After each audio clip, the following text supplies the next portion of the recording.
প্রিয় দর্শক শ্রোতা, আসসালামু আলাইকুম রহমতুল্লাহ।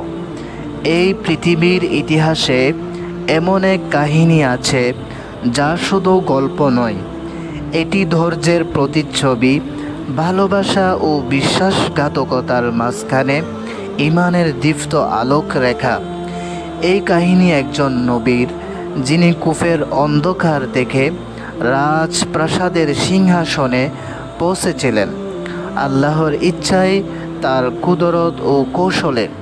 এটি ইউসুফ আলাইহিসসালামের কাহিনী। ইয়াকুব আলাইহিসসালাম ছিলেন একজন নবী, পিতৃত্বে পূর্ণ মমতা, আল্লাহর প্রতি ভালোবাসায় পূর্ণ।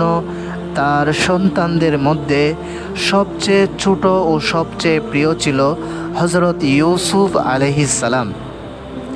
একদিন ইউসুফ আলাইহিসসালাম তার বাবার কাছে এসে এক আশ্চর্য স্বপ্নের কথা বললেন। ইয়া আবাতি ইন্নী রাআইতু আহাদা আশারা কাওকাবা ওয়াশ-শামসা ওয়াল কমারা রাআইতুহুম লি সাজিদিন। হে আমার পিতা, আমি স্বপ্নে দেখেছি 11টি তারা, সূর্য এবং চন্দ্র সবাই আমাকে সিজদা করছে। এই স্বপ্ন নিছক কল্পনা নয়, ছিল এক মহান ভবিষ্যতের আভাস। নবী ইয়াকুব আলাইহিসসালাম বুঝে যান তার সন্তানকে আল্লাহ বিশেষ মর্যাদার জন্য মনোনীত করেছেন। তাই তিনি কোমল কণ্ঠে বলেন, ইয়া বুনাইয়া লা তাকসুস রুইয়াকা আলা ইখওয়াতিকা ফায়াকিদু লাকা কাইদা। হে আমার প্রিয় সন্তান, তোমার এই স্বপ্ন তোমার ভাইদের কাছে প্রকাশ করো না, তারা তোমার বিরুদ্ধে ষড়যন্ত্র করতে পারে। ইউসুফ আলাইহিসসালাম ছিলেন সুদর্শন, বুদ্ধিমান এবং অত্যন্ত নম্র, কিন্তু তার প্রতি পিতার ভালোবাসা ভাইদের হৃদয়ে জন্ম দেয় হিংসার আগুন। তারা বলতে শুরু করে, লা ইউসুফু ওয়া আখুহু আহাব্বু ইলা আবিনা মিন্না ওয়া নাহনু উসবা।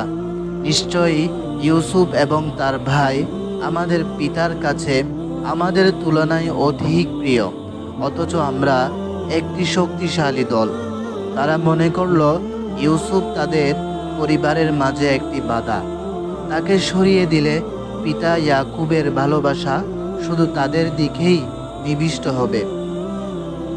তাই তারা বলল, উকতুলু ইউসুফা আবিত্রহুহু আরদ। চলো ইউসুফকে হত্যা করি অথবা দূরের কোথাও ফেলে দেই।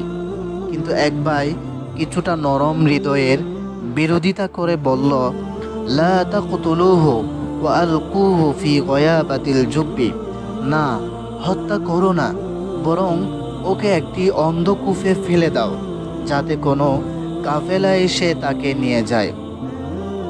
তার পিতার কাছ থেকে অনুমতি চেয়ে নেয়, আমরা ইউসুফকে ঘোরাতে নিয়ে যাব।